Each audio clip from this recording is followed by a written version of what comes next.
Sir PPP రవ్స medical సీట్ల గొడవ చంద్రబాబు నాయుడు గారు మళ్ళీ కార్పొరేట్ హడావుడి వైపు వెళ్తున్నారు.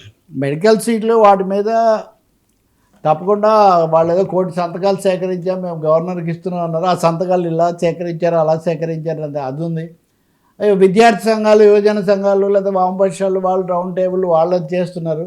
తప్పకుండా ప్రభుత్వ స్థలాలు ప్రభుత్వం నిర్ణయించి కొంతవరకు పూర్తయినవి తీసిపోయి ప్రైవేట్ వాళ్ళకి అప్పగించడం పొరపాటు అనే దాంట్లో ఇంకా రెండో అభిప్రాయం ఏం లేదు. దాదాపు ఆరోగ్య మంత్రి సత్యకుమార్ దగ్గర నుంచి చాలామంది ఇదే విషయం దీని మీదే మాట్లాడుతున్నారు. ఉదాహరణకి ఇందాక మనం చెప్పుకున్న పేరెంట్స్ టీచర్ మీటింగ్లో లోకేష్ గారు మాట్లాడుతూ ప్రభుత్వ పాఠశాలలు అంటే చాలామంది చిన్న చూపు ఉంది కానీ నిజానికి ఇవి చాలా గొప్పవి. ఖచ్చితంగా అదే లోకేష్ వాదన చాలా 100% కరెక్టే. ప్రభుత్వ కళాశాలలు అయితే ప్రజా వైద్యానికి సంబంధించి అందుబాటులో ఉంటాయి అనే మాట అభిప్రాయం చాలా ఎక్కువ మందిలో ఉంది.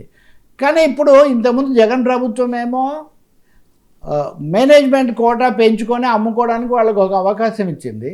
ఇప్పుడేమో మొత్తం సీట్లు ప్రైవేటే కదా అనే వాదన వస్తుంది. కానీ మెడికల్ ఒకటే కాదు వర్మ, ఈ మిగిలిన అన్ని రకాల కాలేజీల్లో కూడా కన్వీనర్ కోటాను పెంచి ఉచితంగా అందుబాటులో ఉండేటటువంటి కోటాను తగ్గించే ఒక ప్రయత్నం బి అంటుంటారు చేస్తుంది ఇప్పుడు మంత్రివర్గం, లేకపోతే కూటమి ప్రభుత్వం అలాంటి ఆలోచన చేస్తుందని కొన్ని వార్తలు వస్తున్నాయి.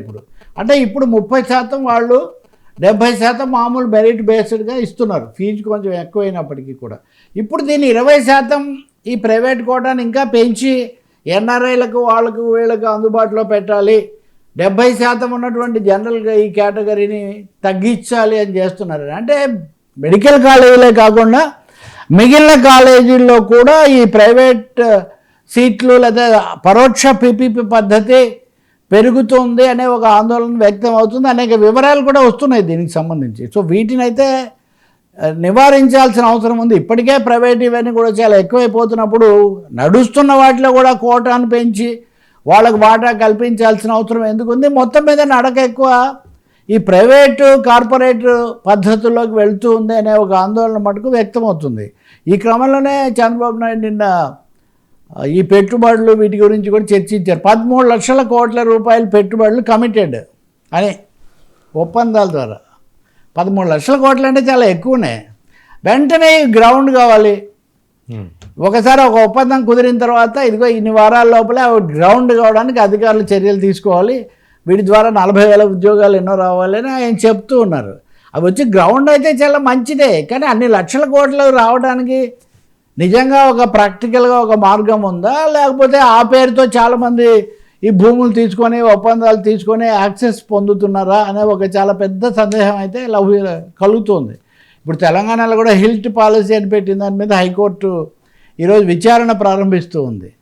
సో వరుసగా ఇప్పుడు గూగుల్ డేటా తర్వాత ఈ ఏఐకి హబ్గా మారిపోయి చాలా వరకు ఏఐ కేంద్రాలన్నీ ఇక్కడికి తరలించే ఒక ప్రయత్నం అది కూడా వస్తూ ఉంది.